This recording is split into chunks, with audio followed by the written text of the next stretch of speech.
बिस्मिल्लाहिर्रहमानिर्रहीम, अस्सलाम वालेकुम। मैं हूं सैयद अनवारुल हसन और आप देख रहे हैं प्रोग्राम सच तो यह है पीटीवी न्यूज़ इस्लामाबाद स्टूडियो से।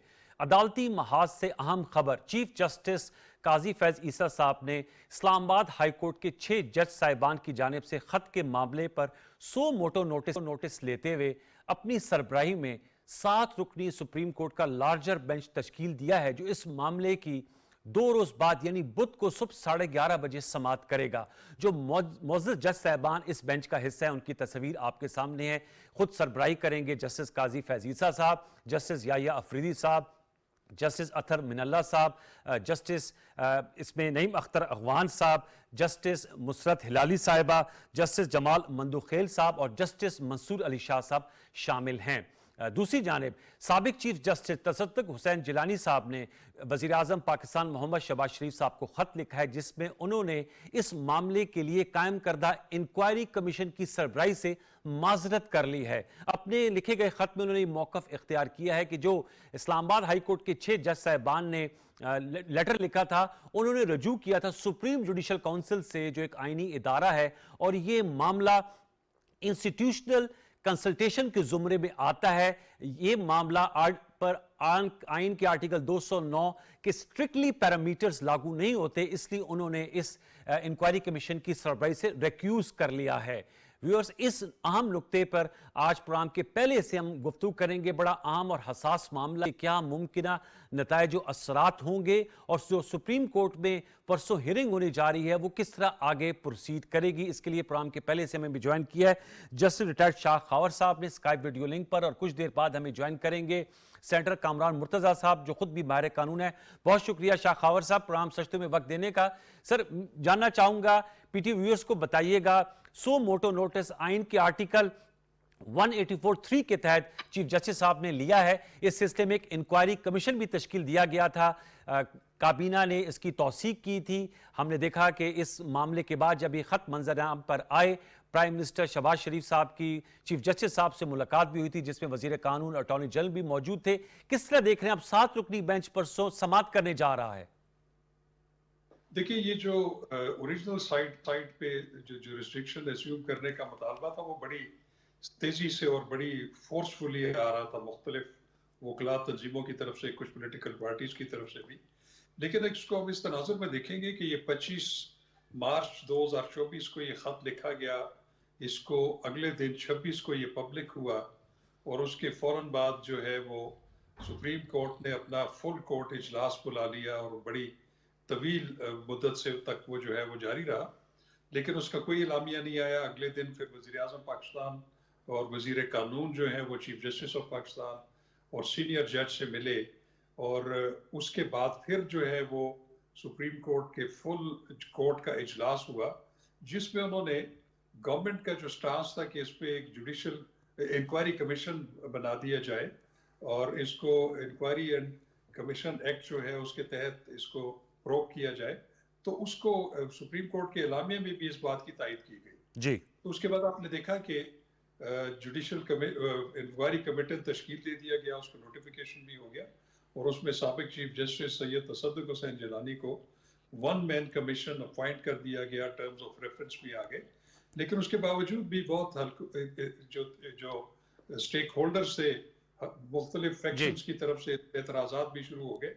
तो फिर आज भी एक कन्वेंशन था लाहौर हाई कोर्ट बार में, उसमें भी एक कंसिस्टेंटली ये मुतालबा किया गया कि इसको जो है वो 184(3) के तहत देखा जाए, न कि इसको इंक्वायरी कमीशन देखे। और उसमें फिर आपने एक और भी आज एक सूरत हाल एमर्ज हुई कि जो चीफ जस्टिस साहब का है तसद्दुक हुसैन जिलानी, उन्होंने भी एक वजीर आजम को खत लिख के जो है डिक्लाइन की हुई ऑफर। तो उसके बाद फिर सुप्रीम कोर्ट ऑफ पाकिस्तान ने दोबारा जो है इसको प्रैक्टिस एंड प्रोसीजर एक्ट 2023 के तहत चीफ जस्टिस ऑफ पाकिस्तान ने 2 सीनियर मोस्ट जजेस से मशावरत करके इस पे सुओ मोटो कॉग्निजेंस ले लिया, जिसकी अब बुध को समाअत होनी है। तो अब इसके आने से तो ये हुआ कि एक तो वो जो जुडिशल कमीशन है वो तो खैर उनके सरबराह ने वैसे भी डिक्लाइन कर दिया, लेकिन वो जो है वो अब वो जो कैमोफ्लेज हो जाएगा, अब उसकी अहमियत नहीं है, क्योंकि सुप्रीम कोर्ट ने जो जुरिस्डिक्शन एक्सरसाइज की है वो आईनी जुरिस्डिक्शन है, उसकी हैसियत बालादस्त है कमीशन एंड इंक्वायरी एक्ट 2017 से।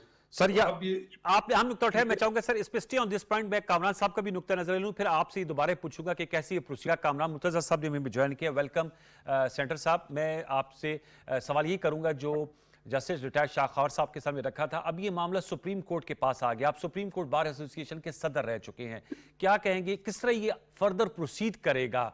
ज़ाहिर बात है सुप्रीम कोर्ट में, ओपन कोर्ट में समाअत होगी, आप समझते हैं कि सुप्रीम कोर्ट परसों इस हवाले से फैसला करेगी कि इसकी तहकीकात के लिए कोई जीआईटी तश्कील दी जाए, कोई कमेटी तश्कील दी जाए जो मामलात को की छानबीन कर सके, क्योंकि इसमें इल्जामात लगाए गए हैं 6 ऑनरेबल जजेस की जानिब से। बात यह है कि एक तो सुप्रीम कोर्ट एक इम्तिहान में टेस्ट है सुप्रीम कोर्ट के लिए, और ये ऐसा टेस्ट है जिसमें सुप्रीम कोर्ट पास भी हो सकती है और जिसमें सुप्रीम कोर्ट फेल भी हो सकती है। और अगर ये फेल हो गई इस टेस्ट में तो ये इंतहाई बदकिस्मती होगी। अब दूसरी बात आपने ये कमेटी के जरिए या जीआईटी के जरिए जो है इसको मजीद प्रोब किया जाए, तो मेरा इस मामले में किसी की इतनी जरूरत नहीं है कि वो इस मामले में, जब एक कमीशन एक जस्टिस जो है वो इस मामले को आगे ले जाने से जो है ना इतना बोझ उठाने से, हालांकि उन्होंने कंसेंट कर दिया था, इनकारी हो गए हैं, तो दूसरा जीआईटी वगैरह कमेटी या वो इस सर आपकी आवाज थोड़ी कट कट की आ रही है जी, आप बात कीजिएगा, थोड़ा सा ऊंची आवाज से बात कीजिएगा सर। इस वजन को सिर्फ सुप्रीम कोर्ट ने उठाना है, और अगर सुप्रीम कोर्ट ने उठा लिया और तो ये जो है वो आपका इसका पुलवाला हो जाएगा। सुप्रीम कोर्ट इस वजन को ना उठा पाई तो फिर जो है ना वो 139वें नंबर से भी कहीं आगे जाके खड़ी हो। पहले आपके जुडिशल सिस्टम पे दुनिया का एतमाद नहीं है, अब इसके बाद खत्म हो जाएगा। आपने अपना एतमाद बहाल करना है। हम सब के दरमियान माहिदा है जिसको आइन कहते हैं, दस्तूर कहते हैं। अगर उस दस्तूर के ऊपर हमने अमल करवा लिया, इन 6 जजों के में, ये 6 जज नहीं है सर, ये बहुत सी में और लोग भी हैं, उनके साथ भी ये मामला है। बहुत से और अदारों में और भी इस तरह के लोग हैं, उनके साथ इस तरह के मामला है। अगर आप इस बात पे न करवा पाए आज, तो फिर इसके बाद जो रही सही जो उम्मीद की छोटी मोटी किरण जो अदालतों से होती है वो भी खत्म हो जाएगी। तो इसलिए कि सुप्रीम कोर्ट अब टेस्ट में है, अब ऑन टेस्ट है। अब देखते हैं कि उस टेस्ट के ओहदा बरा हो पाती है या नहीं हो। आपने बड़ा अहम नुकता उठाया, दोबारा लौट के मैं आपके पास आऊं। एग्री करते हैं शाह खौर साहब जो कामरान मुर्तजा साहब कह रहे हैं कि टेस्ट केस होगा सुप्रीम कोर्ट ऑफ पाकिस्तान के लिए। इस हवाले से मैं आपकी राय लेना चाहूंगा, और आप बात भी कर रहे थे, आप समझते हैं इसकी फर्दर प्रोसीडिंग किस तरह की होगी, क्योंकि बड़े संगीन किस्म के इल्जामात आयद किए गए हैं हमारी जो इंटेलिजेंस एजेंसीज के ऑपरेटिव्स के हवाले से इस्लामाबाद हाई कोर्ट के जजेस ने। जी बिल्कुल, मैं इस हद तक तो बिल्कुल मुतफिक हूँ कामरान साहब से कि ये एक बड़ा हसास और बड़ा इम्पोर्टेंट मामला है, और ये एक टेस्ट केस है सुप्रीम कोर्ट ऑफ पाकिस्तान के लिए कि वो अपनी आईनी जिम्मेदारियों को किस तरीके से डिस्चार्ज करते हैं आर्टिकल 184(3) के तहत। लेकिन इसमें अब क्वेश्चन ये आता है, क्योंकि इल्ज़ामात बड़े संगीन हैं, और इल्ज़ामात भी किस पे हैं, हुकूमत पे, इंतज़ामिया पे, और उनके आगे उनके जो इंटेलिजेंस एजेंसीज हैं, और उसमें भी एक जो एपेक्स इंटेलिजेंस एजेंसी है उसका बिल्कुल उस पर इल्ज़ाम लगाया गया है। कोई स्पेसिफिक इल्ज़ाम नहीं है, लेकिन उनका नाम लिया गया है। तो इसकी तहकीक होना तो लाजमी है। अब देखना ये है कि ये जो proceeding supreme court of Pakistan करेगी, क्या इसमें ये जितने भी 6 जज हजरात हैं ये बतौर गवाह पेश होंगे, उनसे एफिडेविट लिया जाएगा, और फिर जिनके खिलाफ इल्ज़ाम है उनका भी मौक़िफ़ सुनना बहुत ज़रूरी है। क्योंकि इसमें जो समाअत पहली होगी उसमें सबसे पहले जो है इसकी मेंटेनेबिलिटी के ऊपर बात आएगी। लेकिन चूंकि अब ये 3 मेंबर्स कमेटी ने जिसकी सरबराही चीफ जस्टिस कर रहे हैं, उन्होंने इसको ज्यूरिसडिक्शन एस्यूम कर ली है, तो ज्यूरिसडिक्शनल शायद इतनी लंबी चौड़ी बात नहीं होगी। लेकिन एक बात जरूर है कि इस पे सबसे पहले वफाकी हुकूमत को जो है वो नोटिस दिया जाएगा, अटॉर्नी जनरल को नोटिस दिया जाएगा, शायद एडवोकेट जनरल्स को भी नोटिस कर दिया जाए ताकि वो मामलत करें, और कुछ इसमें अदालती मुआवनीन भी हो सकते हैं। लेकिन उसमें फिर एक बात ये है कि ये पूरा जो अमल है ये तहकीक तलब है, इसकी तहकीक होना और इसकी इंक्वायरी होना ज़रूरी है। तो क्या आर्टिकल 184(3) के तहत ये क्वेश्चन उठता है कि क्या सुप्रीम कोर्ट एक तहकीकाती एजेंसी का रोल जो है वो एस्यूम कर सकती है? क्योंकि हमने माजी में ये देखा है कि इस तरह के जब भी सुओ मोटो ज्यूरिसडिक्शन एस्यूम की हुई, उसकी मैं 2 मिसालें दूंगा। एक तो पैनामा लीक्स जी। के हवाले से आपको याद होगा यस। कि एक बेंच उस पर तश्कील दिया गया था 184(3) के तहत, और उन्होंने बड़ी एक मुफस्सल जो हेयरिंग थी, उसके बाद उन्होंने ये होल्ड किया कि इसमें बहुत सारे वाकयाती तजादात हैं जिसको इंक्वायर होना जरूरी है, और वो सुप्रीम कोर्ट अपनी ओरिजिनल जुरिस्डिक्शन में नहीं कर सकती। तो फिर उन्होंने उस पर एक इन्वेस्टिगेशन टीम बनाई थी, यस। वाजिद ज़िया साहब की सरबराही में, आपको याद होगा। उसमें आपके ISI के भी नुमाइंदे थे, IB के भी थे, और उसमें MI के भी थे, और उसमें स्टेट बैंक और FBR और सारा एक पूरा एक, और उनको उन्होंने टास्क दिया था कि आपने फैक्चुअल साइड पे इसकी तहकीक करनी है, इसकी इंक्वायरी करनी है। ठीक। तो आपने देखा होगा कि उसमें नवाज शरीफ साहब, शहबाज शरीफ, उनके बेटे और जितने भी उससे रिलेटेड लोग थे उन सबको तलब किया जी। गया, उनको कन्फ्रंट करवाई गई चीजें, और इसमें जितने स्टेक होल्डर्स थे, फिर उन्होंने फिर एक, आपको याद होगा कि एक 10 वॉल्यूम्स जो है वो पेश किए सुप्रीम कोर्ट ऑफ पाकिस्तान को। उसकी बेसिस पे फिर सुप्रीम कोर्ट के जो बेंच जिसने सुओ मोटो जुरिस्डिक्शन अस्यूम की थी, उन्होंने फिर उनको रेफर कर दिया नैब को कि नैब इसकी दोबारा अपने तौर पर इंक्वायरी करके रेफरेंसेस कायम करे। उसके बाद आपने देखा कि उन रेफरेंसेस में क्या हुआ। उन रेफरेंसेस में भी मैं आपको एक मिसाल दूंगा। जब एक रेफरेंस ज़ेरे तजवीज़ था, तो उसमें हमारे इस्लामाबाद के एक हसास एजेंसी के एक बहुत अहम अफसर जो है, वो जज साहब के पिछले साइड से जो कमरा था उससे निकल रहे थे, और हमारे एक बड़े मोतबर सहाफ़ी आसिफ बशीर चौधरी, जो कि एक बहुत बड़े प्राइवेट चैनल में रिपोर्टर हैं, उन्होंने उनको कन्फ्रंट किया, उनकी वीडियो भी बनाई, उन्होंने पूछा कि आप इधर क्या कर रहे हैं। वो भी एक बहुत बड़ा इशू था, लेकिन अनफॉर्चुनेटली उस वक्त चूंकि जो हुकूमत थी और जो उसके बेनिफिशरीज थे या बनने जा रहे थे, उन्होंने उसको कभी भी नहीं उठाया, उस पर कभी भी सुओ मोटो लेने की बात नहीं हुई। मैं ये नहीं कहता कि जो किरदार है सिक्योरिटी एजेंसीज का या एजेंसीज का या एस्टेब्लिशमेंट का या हुकूमत का अदालती मामलात में, वो बिल्कुल खत्म होना चाहिए, और इसमें इसकी तहकीक जो है वो पीछे से होनी चाहिए, ये आज से नहीं होनी चाहिए। वेरी इंपॉर्टेंट और उसमें पैरामीटर्स बनाए जाए कि कौन कौन लोग, पॉलिटिकल लोग भी उनके बेनिफिशरीज थे उन दिनों में कि जिस वक्त ये काम हो रहा था। तो ये एक बहुत बड़ी एक्सरसाइज है, मैं समझता हूँ, और ये बिल्कुल अपने किसी मंतकी अंजाम तक पहुंचनी चाहिए। तो अब देखना ये है कि सुप्रीम कोर्ट इसमें तहकीक को आगे कैसे बढ़ाती है।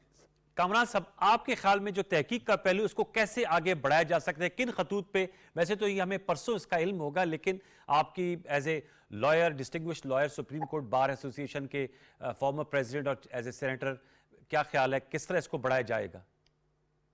देखिए, जिन पे इल्जाम है उनका जवाब आना जरूरी है, उनको नोटिस दे, और उन इदारों के कहना चाहिए कि ज़ाती हल्फिया बयान दाखिल करें अपना इस इल्जाम के हवाले से। इस खत में अगर एम्बिग्युइटी समझी जाती है, कुछ जजों ने लिखा, तो इनको कहा जाए कि बेटर स्टेटमेंट फाइल करें, इंडिविजुअल जो है ना वो स्टेटमेंट्स फाइल करें, उनके साथ क्या क्या हुआ, उनके क्या क्या इल्जाम। एक बात ज़हन में रखिएगा, जब आदमी स्टेज पर है तो वो झूठ नहीं बोल रहा होता। दो कि मुझे अब बहुत सारी, क्योंकि 6 लोगों ने इकट्ठा मिलकर क्यों किया, 1 साल इंतजार क्यों किया, बहुत सारी मेरी अपनी रिजर्वेशंस हैं इस हवाले से, इन जजों के उनके अपने रवैये के हवाले से। मगर जो वो कह रहे हैं वो दुरुस्त कह रहे हैं, ये मैं जानता हूँ और ये पाकिस्तान के सब लोग जानते हैं। तो इसकी दो बातें हो सकती हैं। एक वो एफिडेविट दे दें, और एफिडेविट जब आ जाए तो फिर उसके बाद जो है ना, अगर फर्ज कर दीजिए कि अगर वो डिस्प्यूट करते हैं, जो है ना वो मानने से इनकारी होते हैं, तो फिर बुलवा लीजिए, कटहरे में बुलवा लीजिए, और उनके ऊपर क्रॉस एग्जामिन कोई करना चाहता है वो कर लीजिए। या फिर जनरल बाजवा ने कहा था कि जब हम ए पॉलिटिकल हो गए, वो ट्रिपल पॉलिटिकल हो गए हैं पहले से, जैसे जनरल बाजवा छोड़, तो इस तरह से न करिए उसको पॉलिटिकल। आपने कहा कि एक खतूत पे पड़ेगा। ये मुझे बताएगा कि जो बेंच पे 7 रुकनी मोजेस ऑनरेबल सुप्रीम कोर्ट के जजेस हैं, बैरिस्टर गौर साहब को मैं सुन रहा था, वो फुल कोर्ट का कह रहे थे, आपकी इस हवाले से क्या राय? कामरान साहब, फिर मैं शाखावर साहब से भी इसका रिस्पॉन्स लूंगा। देखिए, 184(3) में जो है अब अपील की प्रोविजन आ गई है। यस, जब अपील की प्रोविजन आ गई है तो आपको अपील की गुंजाइश छोड़नी पड़ेगी। ये तमाम पूरे के पूरे जजेस किसी न किसी तरह से इस प्रोसेस में इन्वॉल्व होंगे। یہ ہر جگہ پہ میں نہ مانوں یا بغیر سوچے سمجھے جو ہے نا وہ پی ٹی آئی کا ایک پرابلم ہے. وہ بغیر سوچے سمجھے جو ہے نا ہر چیز پہ ایک اعتراض کر لیتی ہے. اگر اس کو کوئی ریلیف مل رہی ہے تو بھی اس میں وہ کہے گی نہیں ایسے نہیں, اس سے زیادہ ہونی چاہیے, یا دائیں نہیں بائیں ہونی چاہیے. خدا کے بندے یہ تو سوچ لو کہ اس کے بعد اپیل بھی فائل ہونی ہے. پھر اپیل کے بعد کا معاملہ آتا ہے. فل کورٹ یقیناً جو ہے نا وہ ہم مطالبہ کرتے رہے, مگر وہاں اس وقت جب اپیل کی پروویژن جو ہے نا وہ ابھی تک نہیں ملی تھی. تو اب اگر اپیل ہوگی تو یہ 7 ججز ہیں, 7 ججز سے کوئی بڑا بینچ اس معاملے کو سنے گا نا, تو پھر ان کو کسی اور ملک سے تو نہیں لائیں گے ہم ان ججوں کو, یا پھر رائٹ آف اپیل جو ہے نا اس کا ڈینائل تو نہیں ہم کر سکتے. تو اپیل کے لیے موجود ہونے چاہیے اتنے ججز پیچھے, اور ظاہر ہے جو کچھ چھن کے آئے گا ان 7 ججوں کے سامنے وہ اپیل والی عدالت میں جائے گا, یعنی اسی عدالت میں جائے گا مگر اس بینچ میں جائے گا, اور پھر اس کے بعد مزید وہ چھنے گا سب کچھ. تو اس لیے بہتر یہ ہے کہ سارا کچھ ہونے دیا جائے, اس پہ مزید اعتراض نہ کیا جائے. اعتراض کی گنجائش یقیناً ہوتی ہے, مگر اس جب یہ سارا معاملہ ہو رہا ہو یا ہو چکا ہو پھر اس میں نقص نکالے جائیں, پہلے سے جو ہے نا اس کے اوپر تنقید نہ کی جائے. یہ اس پہ شاخوار صاحب آپ ایگری کرتے ہیں؟ انہوں نے کہا پہلے رائٹ آف اپیل نہیں ہوتا تھا آرٹیکل 184(3) کے تحت, چونکہ آپ نے خود کا practice and procedure supreme court act 2023 کے تحت یہ بینچ بھی تشکیل دیا گیا, یہ سو موٹو نوٹس لیا گیا. آپ سمجھتے ہیں کہ اس کی گنجائش ہوتی ہے, اس لیے یہ بینچ اتنا ہی بننا تھا 7 رکنی بینچ سپریم کورٹ کا؟ اس سے پہلے اس طرح کے جو آئینی معاملات ہوتے تھے, جب پریکٹس اینڈ پروسیجر ایکٹ 2023 نہیں آیا تھا تو اس سے پہلے یقیناً سب یہی مطالبہ کرتے تھے کہ فل کورٹ تشکیل دی جائے. لیکن اس قانون کے آنے کے بعد بالکل وہ 7 رکنی بینچ جو ہے وہ گیون سرکمسٹانسز میں سب سے بڑا بینچ ہے اوریجنل سائٹ پہ, اور جب اس کی اپیل آئے گی تو اس سے اس کا بڑا بینچ کے ججز جو ہیں وہ موجود ہوں گے. بالکل ٹھیک بات ہے. سر یہ بھی لاسٹ میں نکتہ بتا دیجیے گا شاخوار صاحب, آپ نے ایک جملہ یوز کیا تھا, چونکہ ظاہر بات ہے یہ ایک جوڈیشل ٹرم ہے, انکوزیٹوریل پروسیڈنگز ہوں گی, اس سے کیا مراد ہوتا ہے سر؟ دیکھیے انکوزیٹوریل اور دوسری ہوتی ہے ایڈورسوریل. جی, انکوزیٹوریل وہ ہوتی ہے جو کہ ابھی سپریم کورٹ نے جو ریسٹرکشن اسیوم کی ہے, اوکے, اور اس میں وہ کوئی ایسا نہیں ہوتا کہ جس طرح ایک کیس ہے اس کی ایک مخالف ہے اور اس کو جواب کے لیے طلب کیا جائے, پھر اس میں فار اینڈ اگینسٹ جو ہے وہ جو شہادت طلب کی جائے پھر جرا ہو, تو وہ جو ہے وہ سپریم کورٹ میں 184(3) میں نہیں ہو سکتی. ایڈورسوریل جو ہے وہ بالکل ہو سکتی ہے, وہ کمیشنز کر سکتے ہیں, جیسے کوئی جوڈیشل کمیشن ہو یا انکوائری کمیشن ہو, ان کے پاس اختیار ہوتا ہے کہ وہ حل طلب ایشوز جو ہیں ان کو شہادتوں کے ذریعے, بیانات ریکارڈ کرنے کے ذریعے اس پہ پھر جرا اور تمام ریکارڈ جو ہے وہ طلب.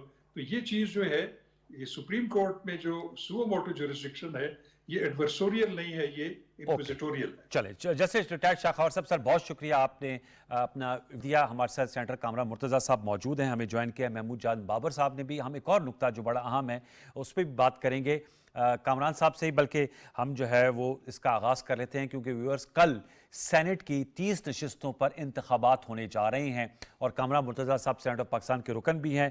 اس حوالے سے ہم نے دیکھا بلوچستان سے تو تمام سینیٹرز بلا مقابلہ منتخب ہو گئے, پنجاب میں بھی 7 سینیٹرز بلا مقابلہ منتخب ہوئے ہیں. اب سندھ میں الیکشن ہونا ہے اور پنجاب کی 5 سیٹوں پہ ہونا ہے, جبکہ خیبر پختونخوا کی سچویشن جو ہے دیٹ از کوائٹ ٹرکی, کیونکہ وہاں پر ابھی تک مخصوص نشستوں کے حوالے سے جو حلف لینے کا احکامات تھے پشاور ہائی کورٹ کے, ان پر عمل درآمد نہیں ہوا. اور سپیکر آج ہم نے دیکھا جو خیبر پختونخوا بابر سلیم سواتی صاحب, وہ پشاور ہائی کورٹ کے فیصلے کے خلاف ہی نظرثانی اپیل لے کر گئے ہیں.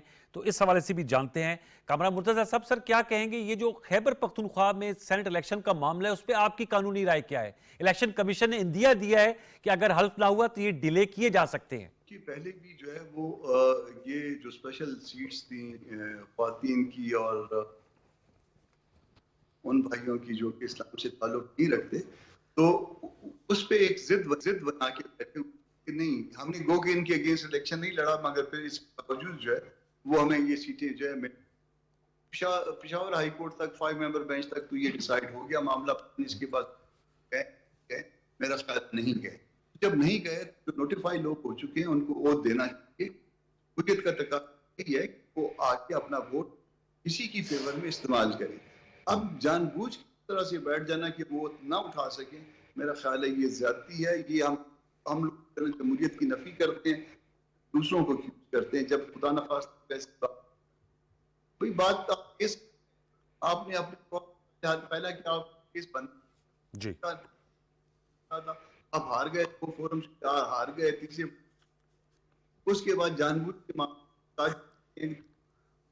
کو اوپر نیچے کیا جا سکتا ہے. اگر یہ ہماری جمہوری سوچ کے اوپر انگلیاں ہیں، ہم کو بالکل ووٹ دینا چاہیے، اور ووٹ دینے کے بعد ان کو کہنا چاہیے کہ جی ٹھیک ہے، آپ اپنا کاسٹ کریں، یہ آپ کا حق ہے. ٹھیک ہے. محمود جان بابر صاحب نے ہمیں جوائن کیا ہے، آپ پشاور سے ہمیں جوائن کر رہے ہیں، معروف سینئر صحافی ہیں. محمود جان بابر صاحب بتائیے گا، سینٹ کے الیکشنز کے حوالے سے ہم بات کر رہے ہیں، دیگر صوبوں میں تو صورتحال بہت واضح ہے. پنجاب میں، ادھر اسلام آباد میں 2 سیٹیں ہیں، اس پہ بھی کل انشاءاللہ انتخاب ہونے جا رہا ہے، اور سندھ میں، بلوچستان میں تمام 11 سینٹرز بلا مقابلہ منتخب ہو گئے. خیبر پختونخوا میں اب اس وقت سچویشن ایز وی سپیک کیا ہے؟ کل انتخاب ہونے جا رہا ہے، آپ کے پاس کیا اطلاعات ہیں؟ یا جو جیسے اندیا دی الیکشن کمیشن پاکستان نے کہ اگر حلف نہ ہوا تو ڈیلے کر دیا جائے گا؟ نہیں انوار صاحب، بہت شکریہ. ابھی تک کوئی ایسے آثار نہیں ہیں کہ کل یہاں پہ بھی الیکشن ہونے جا رہا ہے، لیکن حالات ابھی ایسے ہیں کہ ابھی سچویشن 50-50 ہے. 50-50 اس لیے ہے کہ ابھی بال جو ہے وہ کورٹ میں ہے. تو آپ سمجھ سکتے ہیں کہ کل جب عدالت پھر اس کو ایک بار سنے گی اس کیس کو، جیسے کہ آج بھی انہوں نے اس کا کوئی فیصلہ نہیں دیا، لیکن یہ ایکسپیکٹ کیا جا رہا تھا کہ عدالت اپنے پرانے فیصلے پہ سٹینڈ لے گی اور یہ کہے گی کہ آپ اس الیکشن کو کرنے سے پہلے ان سے حلف لیں، اور حلف لینے کے بعد جو ہے وہ ان کو ووٹ ڈالنے دیں. لیکن آج بھی اس پہ سماعت تو ہوئی ہے، لیکن وہ کل صبح تک ملتوی کر دی گئی. ہاں، جو لوگ اس صورتحال کو سمجھ رہے ہیں وہ کہتے ہیں کہ کل بھی یہ آرڈر ہو سکتا ہے کہ اگر عدالت پہلے کیس کو سنے، کسی نتیجے تک پہنچا جائے، اور جو یہاں پہ سنی اتحاد جو ہے، سنی اتحاد کونسل، اس کے جو لوگ ہیں وہ اس فیصلے پہ پہنچ جائیں کہ چلیں جی الیکشن کروانے کے لیے ان سے ووٹ لے لیتے ہیں، تو پھر الیکشن اگر ہو جاتا ہے تو پھر صورتحال یہ بنتی ہے کہ شاید وہ جو مقررہ وقت ہے اس کے بعد یہاں پہ پولنگ شروع کی جائے، اور وہ جو وقت ہے اس میں کچھ رد و بدل کیا جائے. لیکن چانسز ایسے ہیں کہ الیکشن ہو جائے. ابھی تک تو جو صورتحال ہے وہ بالکل ایک ڈیڈ لاک ہے، آئینی ڈیڈ لاک ہے. یہاں پہ کیا امر مانے ہیں آپ سمجھ، کیا امر مانے ہیں؟ ہم نے دیکھا پنجاب میں بڑا ایک ارینجمنٹ ہوئی سنی اتحاد کاؤنسل اور پی ایم ایل این کے درمیان، جو 7 سیٹیں تھیں، 5 نون لیگ کو مل گئی، 2 ان کو مل گئی. بلوچستان میں کمران مرتضیٰ صاحب کی جماعت کو مل گئی، پی ایم ایل این کو، پیپلز پارٹی کو، former caretaker prime minister Anwar ullah Kakar صاحب. سندھ میں بھی سموتھ سیلنگ ہے، وہاں پی ٹی آئی موجود ہے، اسلام آباد میں بھی ہو رہی ہے. کے پی میں کیا امر مانے ہے کہ یہ حلف نہیں ہونے دیا جا رہا؟ کیا سچویشن ٹرکی ہو جاتی ہے؟ وہ جو 11 سیٹیں ہیں اس پہ مقابلہ پڑ جاتا ہے اگر انہوں نے حلف لے لیا؟ دیکھیں، ایک بات ہے کہ ضد مانے ہیں، ضد اس کے بیچ میں یہ ایک امر ہے کہ جو بس کہہ رہے ہیں کہ ہم نے نہیں ماننا، اور یہ ہمارے پاس یہاں پہ میجارٹی ہے تو یہ سیٹیں ہمارے پاس آنی چاہیے.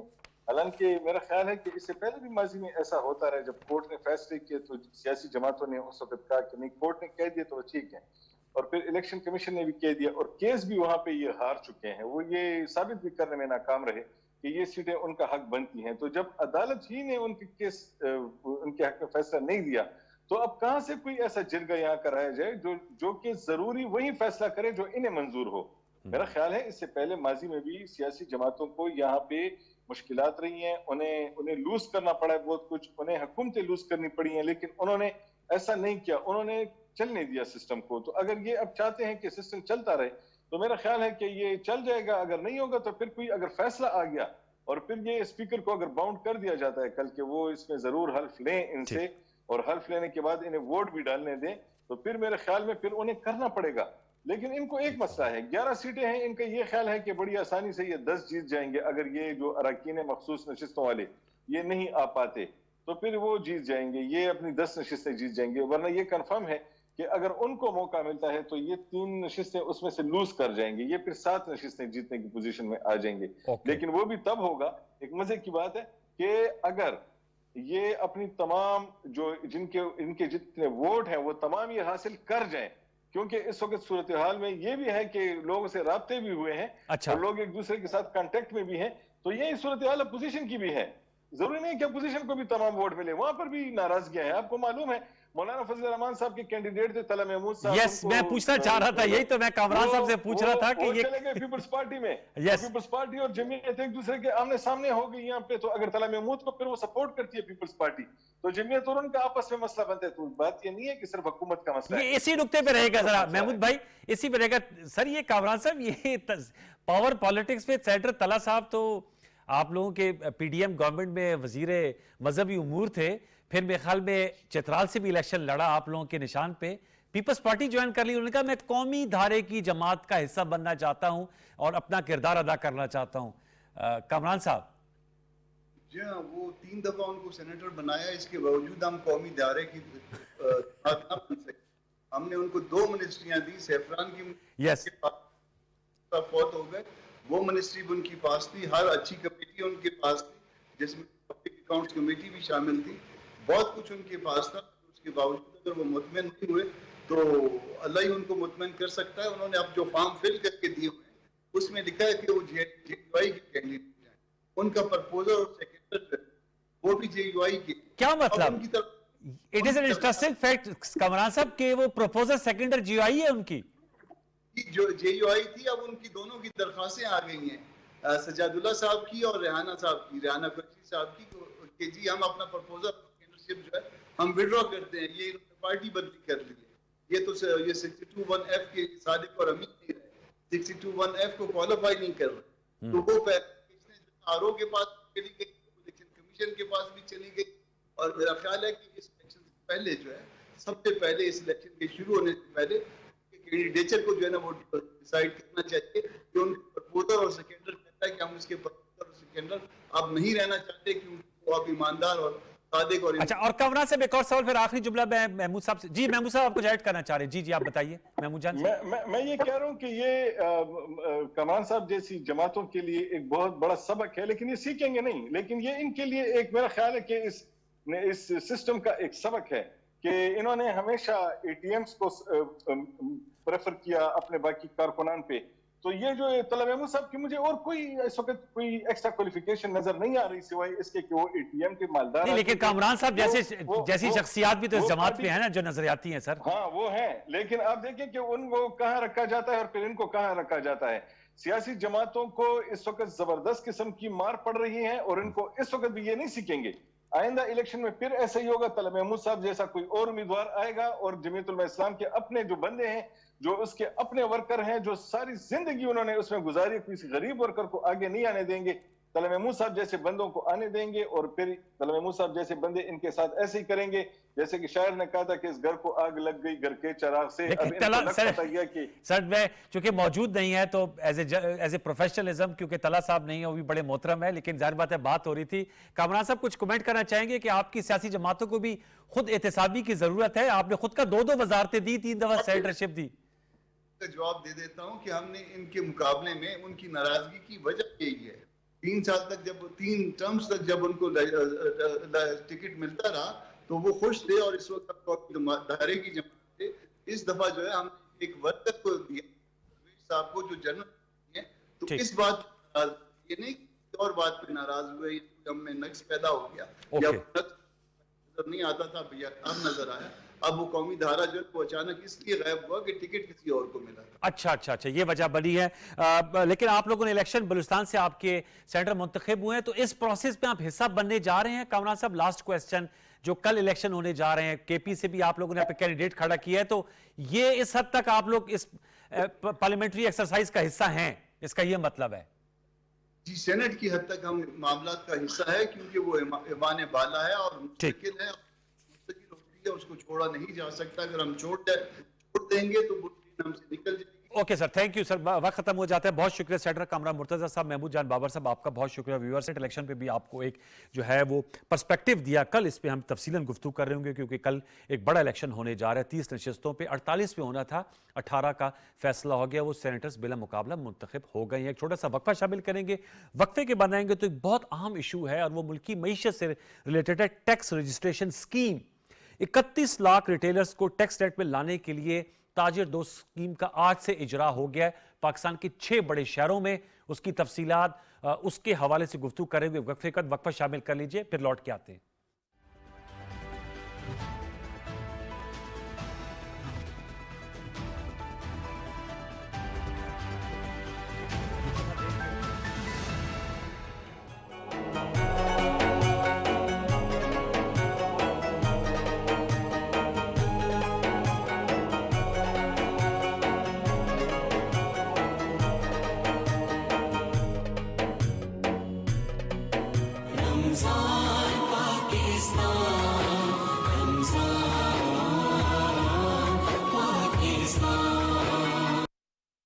رمضان کا تیسرا عشرہ دوزخ سے نجات کا باعث ہے.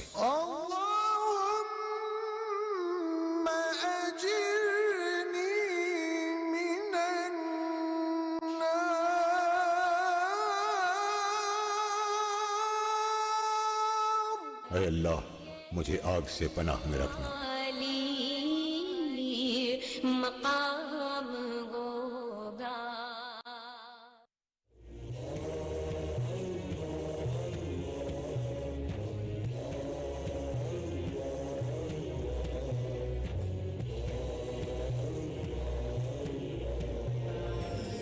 ارشاد باری تعالی, یقیناً مومن وہ لوگ ہیں کہ جب ان کے سامنے اللہ کا ذکر کیا جاتا ہے تو ان کے دل لرز اٹھتے ہیں, اور جب ان کے سامنے اس کی آیات تلاوت کی جاتی ہے تو ان کے ایمان میں اضافہ ہو جاتا ہے اور وہ اپنے رب پر توکل کرتے ہیں.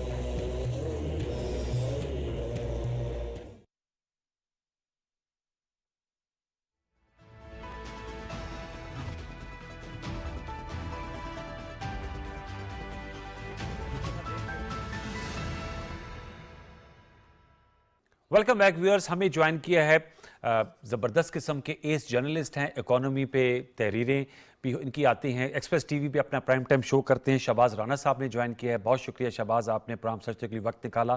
اور ہمیں جوائن کیا ہے ڈاکٹر فاروق سلیم صاحب نے, کسی تعارف کے محتاج نہیں, ویری ویل نون اکانومسٹ, اور آج کل جو وزیر اعظم پاکستان نے کفایت شاری کے حوالے سے کمیٹی تشکیل دی, آپ اس کے ممبر ہیں. اور ہم بات کر رہے ہیں جو ٹیکس رجسٹریشن اسکیم کا اجرا کیا گیا ہے. ڈاکٹر صاحب آپ کی اجازت سے شہباز رانا سے اگر گفتگو کا آغاز کریں. شہباز, کیا کہیں گے, اس میں ٹارگٹس رکھے گئے ہیں 31 لاکھ ریٹیلرز کو ٹیکس نیٹ میں لانے کے لیے. آئی ایم ایف نے بھی ایک ہدف دیا تھا, اور ویسے ہی ہماری ذمہ داری بھی ہے کہ ہم اپنی ٹیکس بیس کو بڑھائیں. آپ بھی ہمیشہ اس حوالے سے لکھتے رہے ہیں. آپ سمجھتے ہیں یہ جو اسکیم ہے, جس کو تاجر 2 اسکیم کہا گیا ہے اور ایک فکس ٹیکس لگایا گیا ہے, 30 اپریل تک آپ رجسٹریشن کرا سکتے ہیں, آپ کو ایک 1 منتھ ٹائم بھی دیا گیا ہے, اوورال کیا ویو ہے اسکیم کے حوالے سے آپ کے؟ جو ٹیکس کے جو ریٹس ہیں وہ کم ہونے چاہیے. اب دونوں جو چیزیں یہ لنک, اگر تو آپ ایگزسٹنگ ٹیکس پیئرز انہیں پر بوجھ ڈالتے جائیں گے, آپ کی جو بیس ہے وہ براڈن نہیں ہوگی, اور آپ کا جو ٹیکس کے ریٹس آپ کم نہیں کر پائیں گے. تو یہی وجہ ہے کہ اب ایک انکریزڈ ایک فوکس آ رہا ہے, حکومت کا بھی لگ رہا ہے اس دفعہ اس پہ فوکس, ایک جنرل گورنمنٹ کے اوپر پریشر بھی ہے, اور جو عالمی ادارے ہیں جو پاکستان کو قرضہ بھی دیتے ہیں, کچھ ادارے جو امداد بھی دیتے ہیں, ان کا بھی اب ایک ڈیمانڈ ان کی 12 سامنے آ رہی ہے کہ آپ ان سیکٹرز کی طرف جائیں جہاں پہ ٹیکس کم ہے یا نہیں لگا ہوا. اب یہ جو ریٹیل کا شعبہ ہے اور اس کے ساتھ ہول سیل کا ہے, اس کا جو حصہ ہے پاکستان کی اکانومی میں تقریباً اس کا 5واں حصہ بنتا ہے, 19% ہے یہ. تو لیکن ان کے ٹیکسز کے اندر کنٹریبیوشن دیکھیں تو بہت کم ہے. جب بھی کسی بھی حکومت نے ان کو ٹیکس نیٹ میں لانے کی کوشش کی وہ ناکام رہی. جو پاورفل ایک رجیم رہا پاکستان میں جنرل پرویز مشرف کا, اس دور میں بھی آپ کو پتا ہے کہ ڈور ٹو ڈور ایک سروے بھی سٹارٹ ہوا تھا, وہ کامیاب نہیں ہوا. اور آج بھی تاجر برادری جو ہے وہ بڑے فخر سے کہتی ہے کہ ہم نے جو ملٹری ڈکٹیٹر کے جو گھٹنے وہ ٹکوا دیے, سویلین حکومتیں ہمارے کیا سامنے ہیں. لیکن اب پاکستان اس مقام کے اوپر آ کے کھڑا ہو چکا ہے جہاں پہ ریاست کو اور حکومت کو ایک سٹینڈ لینا ہے, اور سٹینڈ ایک رائٹ کے لیے لینا ہے, غلط چیز کے لیے نہیں. اور یہ وہ موقع ہے جب تمام سٹیک ہولڈر اس چیز پہ اب متفق نظر آتے ہیں کہ اب مزید تاجروں کو, کنسٹرکشن سیکٹر کو, ریئل اسٹیٹ سیکٹر کو, زراعت کو آپ نہیں چھوڑ سکتے. تو یہ جو پہلا سٹیپ لیا جا رہا ہے, جو لیا جا چکا ہے, وہ 1 مہینے کا جو ٹائم دیا گیا ہے ریٹیلرز کو رجسٹر کرنے کا, یہ بڑا ہدف ہے. 35 لاکھ ہے, 30 لاکھ ہے, یہ بات کی بات ہے. 2014-15 میں وعدہ کیا گیا تھا کہ 20 لاکھ ہم لے کے آئیں گے ٹیکس نیٹ میں, آج تک 3 لاکھ بھی نہیں ہو سکے. تو لیٹس ہوپ کہ this time it's a good beginning, اور 30 اپریل تک یہ رجسٹریشن ہو جاتی ہے. ابھی تک تو مجھے اس اسکیم کے اندر بھی انوار صاحب کوئی ایسا پرابلمز نظر نہیں آ رہے.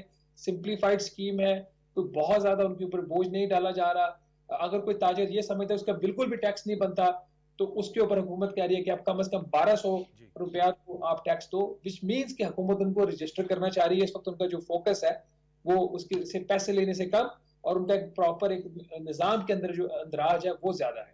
अच्छा, इसमें ज़ाहिर बात है, before I go to doctor Farooq Saleem साहब, मैं आपसे जानना चाहूँगा, जैसे आपने कहा कि जो ताजिर तबका है, ज़ाहिर बात है हमारा इनडायरेक्ट टैक्सेशन तो बहुत ज़्यादा है। जब सवाल किया जाता है तो कहते हैं हर चीज़ पे टैक्स है, लेकिन जो सैलरीड क्लास है उन पे इनकम टैक्स लगता है। और आपने इस हवाले से स्टोरी भी की कि मेरे ख्याल में रवां माली साल में या गालिबन उससे पिछले भी माली साल में जो सैलरीड क्लास थी उन्होंने सबसे ज़्यादा टैक्स दिया था। इस दफ़ा आप समझते हैं कि वो ये 1200 रुपये जो एडवांस टैक्स है इसके लिए आमादा होंगे? कोई हड़तालें या रेजिस्टेंस आपको ताजिर बरादरी की तरफ से तो नहीं नजर आ रही? देखिए, ये 1200 रुपए या 12,000 रुपए टैक्स की बात नहीं है। ये एक असूल की बात है कि एक ताजर को हुकूमत रजिस्टर करना चाहती है और उसको करना चाहिए। तो इसलिए 1200 रुपए रखने का मकसद ये कल को ये ना कह सके कि हम ये भी नहीं दे सकते। अगर छोटे से छोटा ताजिर भी है तो उसके लिए 100 रुपया देना तो जो है वो कोई मसला नहीं है ना। ताजरों को भी इस चीज का पता है कि हुकूमत आपसे टैक्स नहीं ले रही। बेसिकली ये सारी एक जो ड्राइव है वो डॉक्यूमेंटेशन की है। अभी इस स्टेज के ऊपर तो आपको देखेंगे कि आपको इस तरह की कोई रजिस्ट्रेशन उनकी तरफ से रेजिस्टेंस नजर नहीं आ रही, बट जैसे ही गवर्नमेंट मूव करेगी उनकी तरफ, उनको रजिस्टर करने के बाद टैक्स लेने की तरफ, या ताजिर जो है वो नहीं रजिस्टर होते हैं, हुकूमत फोर्सफुली उनको रजिस्टर करना चाहेगी, तो डेफिनेटली माजी की तरह वो एक रेजिस्टेंस ऑफर करेंगे। तो इस हवाले से हुकूमत के पास एक स्ट्रेटेजी होनी चाहिए कि अगर 30 अप्रैल तक नंबर नहीं इनका रजिस्ट्रेशन का बढ़ता या बहुत ही पुअर रिस्पॉन्स रहता है तो हुकूमत ने क्या करना। इस हवाले से भी हुकूमत ने अपनी जो हिकमत अमली वाज़ेह नहीं की, तो बट हुकूमत को ये बात जरूर अनवार साहब ज़हन में रखनी चाहिए कि रेजिस्टेंस आएगी, क्योंकि जिन बड़े शहरों को टारगेट किया गया है, आपको पता है अभी सिर्फ 6 शहरों के लिए स्कीम है, तमाम उसके लिए नहीं है। जिस सूबाई जो और फेडरल कैपिटल है और साथ उसके रावलपिंडी है, ये वो है जो शहर जो गढ़ है ताजरों के, जहाँ पे रिटेल का होलसेल का बहुत ज्यादा काम है। जैसे आपका लाहौर का शहर है, कराची का है, रावलपिंडी का है, पेशावर में खास तौर पर। तो और जो रेजिस्टेंस भी माजी में आई है ज्यादा लाहौर से आई है, रावलपिंडी से आई है। तो मेरा ख्याल है कि हुकूमत को इस चीज से अपनी एक बैकअप कम से कम प्लान जरूर रखना चाहिए, इनको रेजिस्टेंस फोर्स ही जरूर करनी चाहिए। डॉक्टर फरूख साहब, सर ये जो टैक्स का होता है, टैक्स देना, ज़ाहिर बात है ये तो एक सोशल कॉन्ट्रैक्ट है। आपको जो है एक मुल्क में रहने के लिए उसकी फैसिलिटीज़ जो कि इतनी नहीं है, टू बी वेरी ऑनेस्ट, लेकिन उसके लिए आपको टैक्स भी देना होता है ताकि रियासत के मामलात चलें। आप समझते हैं कि फोर्सफुली टैक्स लिया जाना चाहिए या कोई ऐसा सोशल कॉन्ट्रैक्ट हो कि लोग खुद आमादा हों और वो आकर टैक्सेस दे? देखिए, दो चीजें हैं दोस्त। एक तो टैक्स कलेक्शन जो हुकूमतें करती हैं, उसके पीछे जो सबसे पावरफुल असूल होता है उसको कहते हैं फेयर टैक्सेशन। यानी कि आप किसी भी सोर्स से अगर आमदन है तो उस आमदन के ऊपर टैक्स लगना चाहिए, चाहे वो आमदन रिटेल करके हो, वो एग्रीकल्चर से हो, या वो किसी भी सोर्स से हो। तो उसको हम कहते हैं सोर्स न्यूट्रल, कि सोर्स न्यूट्रल हो, आपकी आमदन आ रही है तो आपके ऊपर टैक्स जो है वो लागू होना चाहिए, लागू होता है। तो आई थिंक ये बड़े अरसे से, जैसे भी राणा साहब ने कहा, रिटेलर्स को टैक्स नेट में लाने की बड़ी कोशिशें हुई। मैं समझता हूँ कि ये एक कामयाब कोशिश लग रही है अब तक, और ये आप सोचिए कि पाकिस्तान की तारीख में पहली दफा होगा कि रिटेलर्स को भी कामयाबी से नेट के अंदर ले आया जाएगा। बदकिस्मती ये है कि इस्लाहाती एजेंडा जो होता है वो हमारा अपना होम ग्रोन नहीं होता। हम बैरूनी जो मालियाती इदारे हैं उनकी शराइत पूरे करने के चक्कर में हम ये इस्लाहाती एजेंडा जो है उसको अमल में लाते हैं।